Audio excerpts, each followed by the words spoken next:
Salutare, salutare! Un nou televizor la mine în testare, TCL 43C645 și începem cu prima setare. Google Home este varianta recomandată, scanând codul QR de pe ecran. Cu conexiune între aplicație și televizor, wireless-ul l-am configurat ușor. Urmează scanarea canalelor, optând doar pentru cele digitale pe întreaga lățime de bandă. Pentru România, pe Digi, găsește 258 de posturi TV. Logarea în contul TCL este opțională, cu promisiunea unor servicii și beneficii suplimentare. Eu dau skip. Instalarea rapidă a unor aplicații prestabilite și câteva setări finale. Și iată Google TV în toată splendoarea sa, cu Netflix și YouTube cap de afiș. Desigur, nu mai există TV Smart fără aceste aplicații.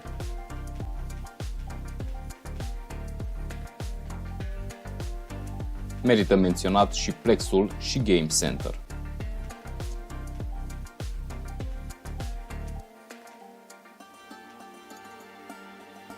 Fără o diferență impresionantă, o listă cu toate aplicațiile ce vin preinstalate. Să trecem la calitatea imaginii, în primul rând conservarea culorilor și luminozității când televizorul este privit din unghi, cât și reflexivitatea ecranului. Apoi testul de backlight bleeding, las pe ecranul de configurare wireless pentru că avem un background de culoare gri și se observă o ușoară tentă de vertical bending, iar aici avem pe marginile laterale o ușoară tentă de iluminare neuniformă.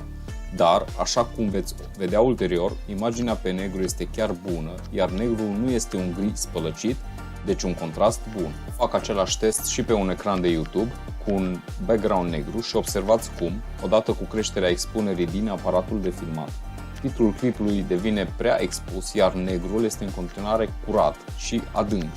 La valori ISO absurde apar niște urme de cloud, însă chiar nu este cazul, imaginea nu se percepe așa cu ochiul liber.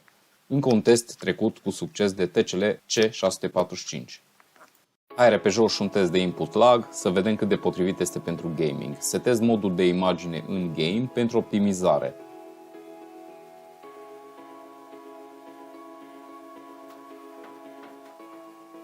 14 milisecunde, o valoare decentă, potrivită pentru console. Așa că, game on! Pentru calibrare, modul Movie mi s-a părut cel mai apropiat de ce anticipam că voi obține, adică culori calde, fără tentă exagerat de rece. Aceasta este paleta de culori pe care va rula testul. După cum bănuiam, valorile măsurate sunt foarte apropiate de cele țintă, anume 6596 Kelvin față de 6502 Kelvin. Într-adevăr, culorile sunt excelente pe această presetare din fabrică. Voi face ajustările minime necesare accesând opțiunile avansate de imagine și modific valorile pentru tenta roșie și albastră, urmărind pe softul colorimetrului noile valori înregistrate. În cazul acestui TCL, meniul acoperă exact partea cu valorile colorimetrului, așa că vă arăt la final valoarea obținută. Pentru roșu setez valoarea minus 10, iar pentru albastru minus 12. 6511 Kelvin este ceea ce am obținut, foarte apropiat de valoarea ideală 6502 Kelvin. Luminozitatea înregistrată este de 213 candele, o setați în funcție de preferințe. Magic Connect, o alternativă interesantă pentru telecomandă. Instalați aplicația pe telefon și obțineți această telecomandă virtuală.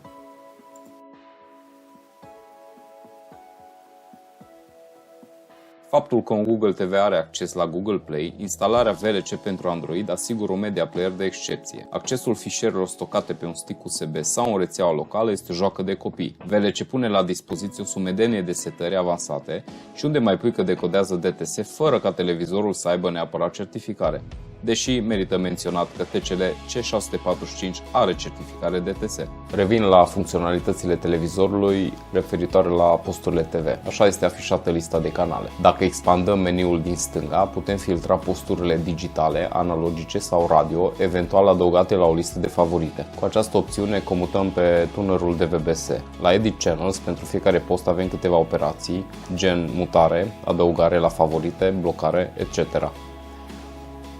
La posturile digitale ne sunt oferite informații cu privire la programul TV, emisiunea curentă, când a început, cât mai durează, iar pentru cele viitoare se poate activa un reminder.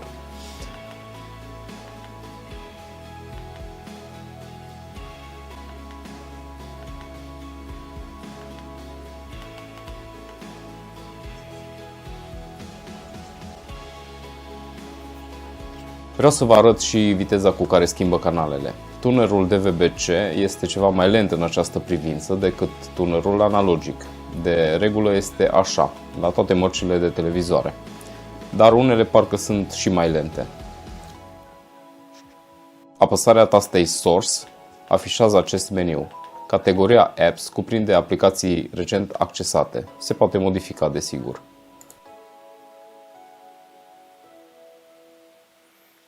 Am conectat un Xbox Series X pentru a accesa raportul privind capabilitățile acestui televizor, iar ca prim pas este activarea Game Master. Se face din submeniul Sistem, activând și afișarea numărului de cadre pe secundă și modul Low Latency Mode pentru performanță maximă în jocuri.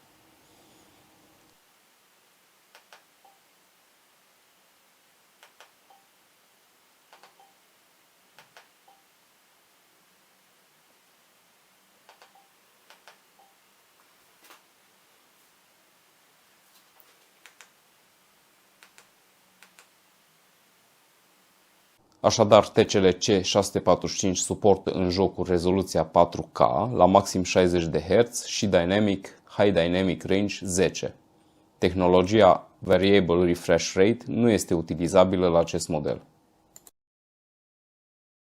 AIDA64 este un alt utilitar instalabil pentru un Android TV și ne oferă informații mai precise despre hardware și anume: memorie RAM totală 2048 MB, memorie disponibilă aproximativ 550 de MB, total spațiu de stocare 10 GB, din care disponibil aproximativ 8 GB.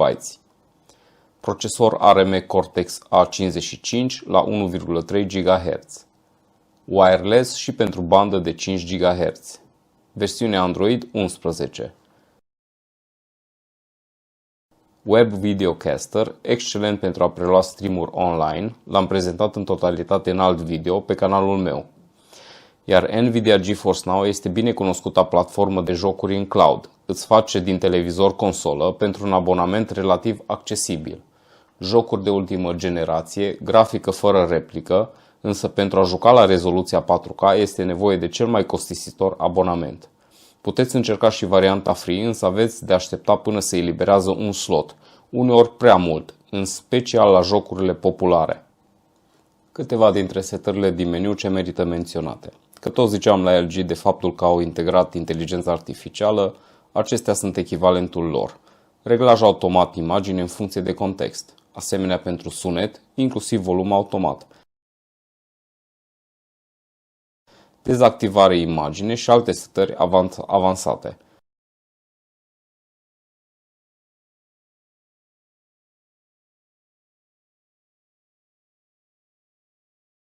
Modul ambient, adică un fel de mod tablou, în care selectez ce conținut să fie redat. Consum de energie probabil redus, din moment ce se presupune a fi destul de mult cu ecranul pornit. Iar Google Chromecast integrat, suport Bluetooth, completează un set de specificații, aș zice, excelent pentru acest televizor. În concluzie, pentru 1200 de lei sau 240 de euro, TCL 43 C645 oferă multe. Imagine excelentă cu modul Movie, bine calibrat din fabrică. Potrivit pentru gaming, cu latență minimă. Sistem Android care dă acces la VLC Media Player, iar ca neajunsuri aș enumera sunet mediocru, un backlight bleeding, dar minim, o ușoară eroare de convergență. Abonați-vă la acest canal, dați un like și aștept întrebările voastre în secțiunea de comentarii.